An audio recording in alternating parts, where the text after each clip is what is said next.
Put the stereotypical Michigan performance together with the stereotypical Rutgers performance, and you get exactly what we saw on Saturday. Welcome to the Voice of College Football. We break down the game we all love each and every day with you. Best discussion, debate, and analysis of the game we all love. Be a fan.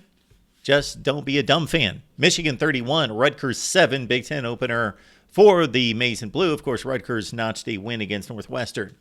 Right out of the gate, Rutgers didn't necessarily look like the Rutgers that we're accustomed to because they hit Michigan with a quick strike slant touchdown pass from Gavin Wimsatt to Christian Dremel, 7-0 Scarlet Knights. And this would bode well for the Scarlet Knights, not necessarily in this game, but in things to come. This is a better football team than it's been since they joined the Big Ten for the most part. Still the same type of football team.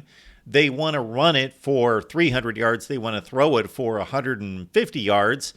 They want to run heavy 75% of the time. They want to control the clock, control the line of scrimmage, and be a tough, physically dominant football team. But Rutgers can't do that against the likes of Michigan and the top tier in the Big Ten, but especially Michigan. They cannot play Michigan's game and defeat Michigan. So let's also understand that Gavin Wimsatt has a higher ceiling than any Rutgers quarterback that we've seen in quite some time, and probably the best Scarlet Knights quarterback since Gary Nova.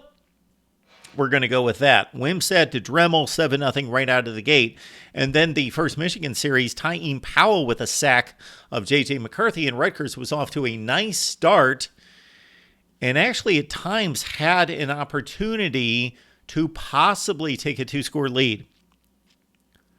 Kyle Monangai, the Rutgers starting running back, the guy that is near the top of the rushing statistics in college football through 3 weeks, hit up Temple a couple of weeks ago for 165 yards and about 140 yards last week in the big win by 19 points over Virginia Tech. But on this day against a Michigan defensive line that is one of the best in college football, 11 carries for 27 yards. But on that second drive, nice run by Monangai, but number 72 had on that series a hold and a false start, and that put Rutgers behind the sticks, and Rutgers is not going to get past that. They do not have that kind of offense. So Michigan stays within 7-0. Wolverines tie it. Back-to-back creative plays here by the Michigan offense.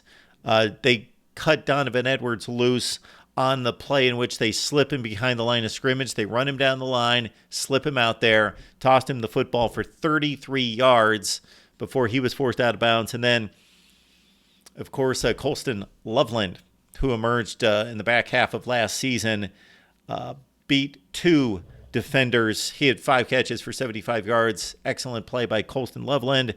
And Blake Corum took it in from there. His 40th career touchdown, 8th in it on this particular season, 7-7 game, and then you knew it was over from then. This is a Scarlet Knights team that led Michigan in Piscataway at halftime last year, and 2 years ago, they really slowed down the game, played their kind of game, ball control and possession, squeezed the clock, and got Michigan into a tough game, 20-13 loss there 2 years ago against the eventual Big Ten champions. They tried to do the same today with the flair of a passing game, and we will talk a little bit more about that. Michigan missed a field goal. Of course, that's James Turner, the Louisville transfer, who hit on 20 of 22, but he's no Jake Moody, and he missed this one, did connect later, and so Rutgers stayed in the game for quite some time. They only trailed 14-7 at half. Also keep in mind Will Johnson, who's been plagued by a leg injury, played well, couple tackles, tackle for loss, played most of the game, if not all the game. Rod Moore, the standout safety who had 71 tackles last year as he emerged as one of the better players at his position in the Big Ten, he got into the game momentarily, but he was taken back to the sideline, may have aggravated his injury. We will have to find out more from Coach Jim Harbaugh in his Tuesday press conference. Speaking of which, Jim Harbaugh back on the sideline, of course, for Michigan football, so everything back to norm for the Maize and Blue. Elsewhere in this one, we wanted to note Miles Hinton at right tackle, whipped on a sack. Wesley Bailey comes off the edge, just overpowered Hinton. That led to a sack and stopped a Michigan drive that made it 17-7. This was early second half. And of course, the whole key to this ball game is that Michigan controlled the line of scrimmage. I don't want to say dominated on both sides, but especially on the defensive side. Rutgers couldn't run the ball. They only had like 50 yards rushing late in the game. It was more about Rutgers was able to throw the ball a little bit, show some semblance of a passing game, and I noted that on Twitter today that Rutgers threw the ball against a quality opponent better than I've seen them ever, pretty much ever, meaning in the last 10 years, since they joined the Big Ten. Gavin Wimsatt on a particular drive, and this was really the key to the game. The game came down to this in terms of Rutgers having any chance of winning. Down 17-7, driving. Wimsatt had hit some nice throws to the sidelines and really some well-conceived out routes, some NFL-type throws, deep outs to the sideline, 2 or 3 of those to get in position. And then on 4th and 2, down by 10, mid-third quarter, it wasn't so much Gavin Wimsatt's fault because he had to run the play. It's 4th and 2. He's got to throw the ball. He can't just throw it away. Got to try to make something happen. But Mike Sanders still, the entire Michigan defense saw it coming. They wanted to delay screen to the left, blew it up. Mike Sanders, still the former wide receiver, picked it off and didn't stop from there. Used his offensive skill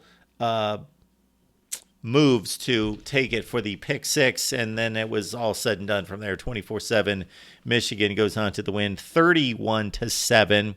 Wanted to also note in this game that J.J. McCarthy, coming off the 3-interception bad game against Bowling Green, generally bounced back on a 15 of 24 day, although 15 of 21 day for J.J. McCarthy, although I got to say he didn't look as sharp as he did the first 2 weeks of the season, but the Rutgers defense is much better. This is a pretty good team in some instances here.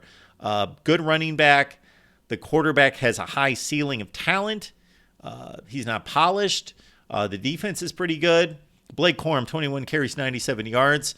Actually, the Rutgers rush defense was solid against the 2 backs. Donovan Edwards only had 6 carries, 13 yards. And again, Corum started to break free in the second half.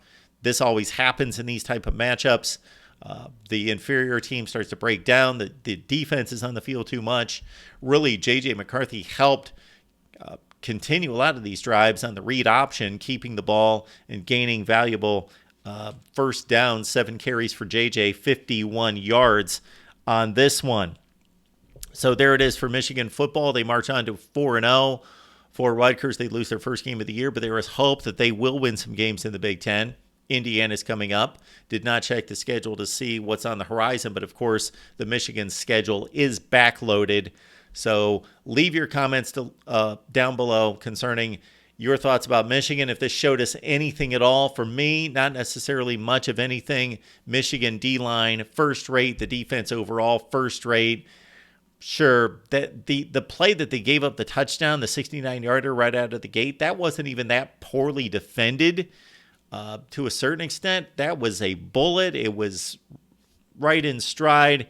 And yes, the defense, the safety bit and should played a little safer and not come up so quickly. So the receiver Dremel burned the defense. But hey, you're going to give up big plays. But Michigan gave up little else on this day. Your thoughts about the Wolverines? Your thoughts about Rutgers football? Would love to hear from the Rutgers fans as well. Join us each and every Saturday night, late night, after the primetime games. We've got a Ohio State to Notre Dame watch party. We're going to watch the game together, and then we do our late night call-in show after all the primetime games right here at the Voice of College Football. Give me a call, and we will talk college football.